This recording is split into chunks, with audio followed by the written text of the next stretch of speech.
Indeed, such a fascinating discussion. Thank you so much, Ryan.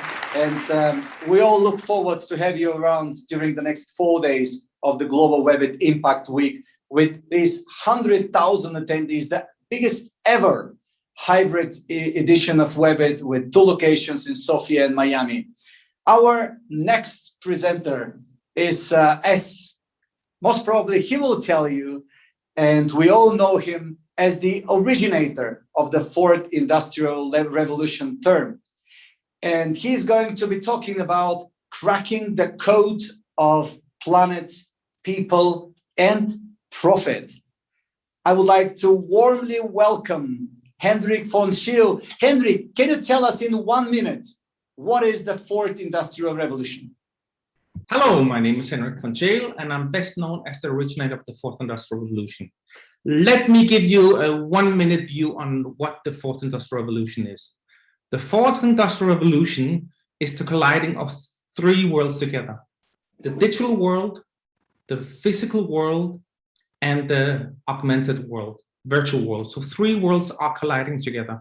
They are evolving and fueled by 76 megatrends that are disrupting every aspect of our life: how we live, how we consume, how we interact. They are disrupting governments, universities, any type of business, how they compete, how they grow, how they automate. Every aspect of our life is being changed. How we consume, interact, how our economy works, everything is interrupted and disrupted exponentially. So when something disrupts, you also have an opportunity. The fourth industrial revolution puts the biggest opportunity of all on at all. Why? Because when disruption comes, opportunity comes as well. And the centerpiece of the fourth industrial revolution are you. And you as a human being has an ability to adapt and take advantage of it. The fourth industrial revolution is our opportunity to create a better, stronger, environment-friendly, people-focused, and planet-focused focus that we can do from our side. You are the fourth industrial revolution, cracking the code of planet, people, and prosperity. This is one of the topics I've been focusing on quite a while. It's humanity at a crossroad by 2030. So I will try to give you some insight. What has brought humanity at the point we are now? What are we expecting the next couple of years? The trends that are coming, a little bit trend spotting, and what are the options that we have? So upfront, I can already tell you, I'm not a naysayer. I'm not the person that looks negative at the future. I see solutions, I see opportunities, I see a lot of hope, and I see this is our opportunity to make a difference today. So getting started with this, what makes me qualified to take on such a topic? So for the people that haven't heard me yet, I have done 19 strategies for countries so far. I'm best known as the originator of the Industry 4.0, that's the fourth industrial revolution topics everybody is focusing on, and then the digital revolution, so digitalization in a nutshell. So by taking this on, let's go straight forward to it. What brings us to what we have right now? In 2008, I did the strategy for Germany, and we realized something quite significant. We realized that there are 5 trends merging together, and we called that the digital agenda, the digital architecture that came in Europe and is a global theme today. That was the pre-element that we saw for the Industry 4.0. Half year later, we announced the Industry 4.0. So what we realized there, what we haven't seen before, is that big mega trends collide together. And when mega trends collide together, they bring a paradigm shift. When a paradigm shift happens, it changes everything in its surrounding. So different to the other industrial revolution, the fourth industrial revolution is exponential. That means it disrupts every industry, everything we interact with, everything in our life, how we communicate, how our economy works, everything faster than ever before. It changes the boundaries of prosperity, of equal rights, industry borders. It changes everything to a degree that we haven't seen before in the shortest period of time ever. So the fourth industrial revolution is fueled by 76 megatrends.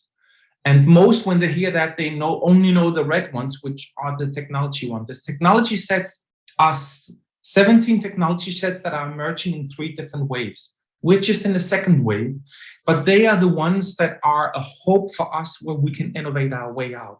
The other ones, regulatory, workforces, environment, economic trends, are all trends that are within the elements of pollution, migration, 6th extinction period. All of these ones are mega trends. And what happens when they all collide together? They create a huge disruption. Every time disruption happens, opportunity happens as well. So what is the underlying theme in that? The underlying theme in that is that the 4th Industrial Revolution, we have only seen the first phase. We're heading into the next 3 phases. So when you think you know what is coming, there's far more to come. So the first phase of the 4 metamorphosis phases in the Industry 4.0 is the technology phase. That emerges in 3 waves. The phase we're moving towards now, very heavy, is the environment revolution. That is, we need to focus on how to change our element, how we use energy, infrastructure, consumption. It is driven by the element that we want to change the water cycles. So the emission of carbon that will come in, the core element, core problem with that is we're changing our water cycles with that. The other element is on how we consume and how we are packaging and how we pollute. So part of this is the totally end cycle from end to end of full sustainability. That is the focus on footprint. That is the focus on zero marginal cost and all of these elements. Then we have the next wave coming. And it's already emerging under the wave, but it will emerge quite strong by 2025. And that's the economic revolution. Everything we think of our pillars in our economy are fundamentally changing. Our productivity level is focused on the wrong concept. Our growth level, our concept on capitalism, these elements will fundamentally break in 1,000 pieces to reassemble in other elements.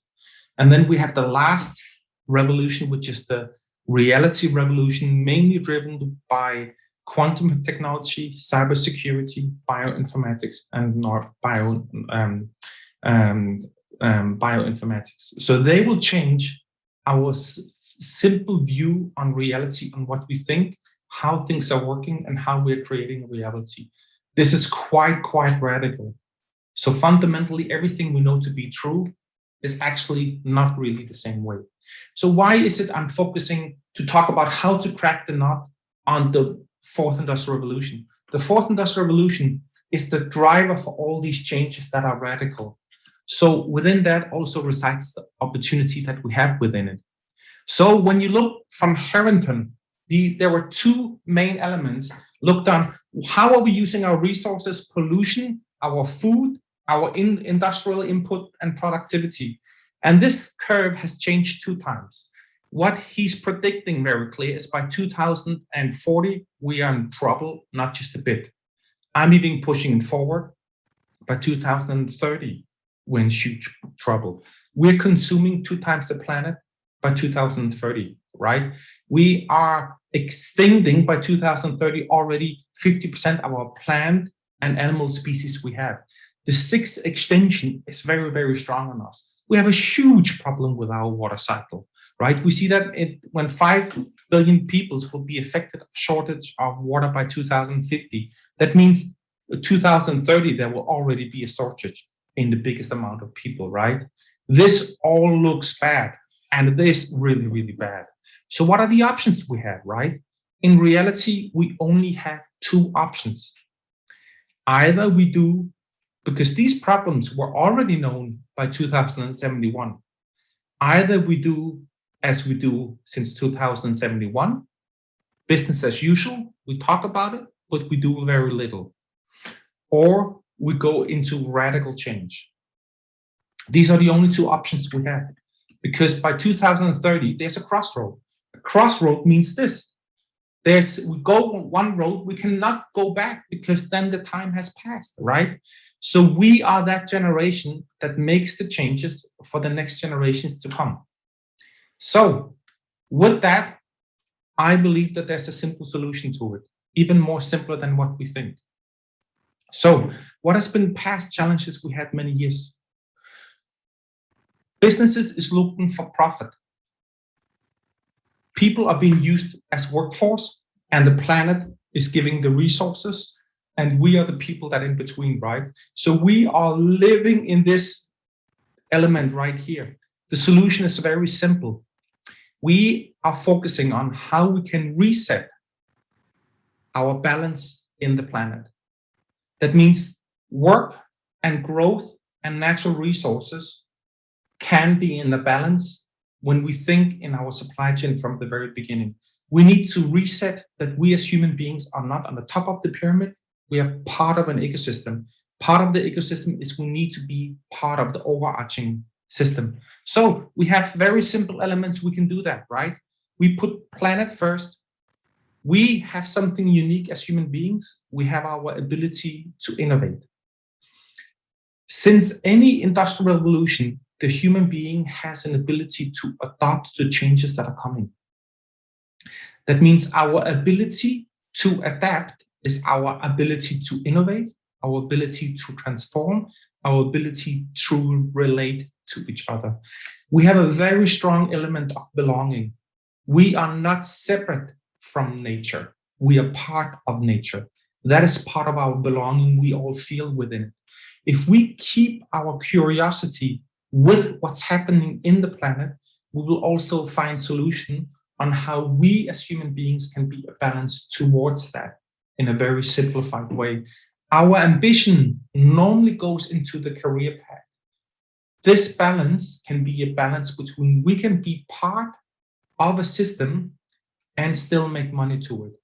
Now, in order to crack that nut on planet, we must be part of planet. In order to crack the nut on people, we need to do something very simple. We need to break the triple bottom line. So since the third industrial revolution, we have by design increased our automation, but not our output on how far people are working. People are working around 40 hours on average in Europe, right? We could bring that down way to 25. We should think about and rethink our way we approach productivity, our way we approach equality, and our way we approach salary. How come? If we can crack that nut, the planet requires a footprint from A to 0 and a marginal cost. The profit that we need needs to be based on that we are breaking down globalization. Globalization is interconnected altogether. We need to break it so that the price for a person that they work, they also have the ability to pay for it. So in closing, we live in the most blessed times of all. We have more equal rights. We have more technology. We have more knowledge. We have more money in our hand. We have more free time than ever before. We are the most blessed generations of any generations to ever walk the earth. We are also the generations that has the opportunity to take the right decisions. We need to be innovative, creative with the abilities we have. That is our core abilities. We are the most educated generations that can take on that challenge. The challenge is ours to take because the next generation will have an inability to do so.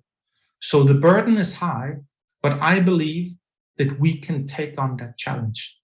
If we focus on being part of the ecosystem, part of the planet, if we focus on putting people at the centerpiece, and profit will always follow. We believe that we live in the best generations and time of all. The table we have to lift is so difficult that we have to do it together. And that brings me to the to-do list that I published in Times 1.5 years ago. What are the key elements we need to focus on by 2030 to have an impact on the planet? And it's not all carbon. So with that, I'm opening up for the panel discussion. Thank you very much.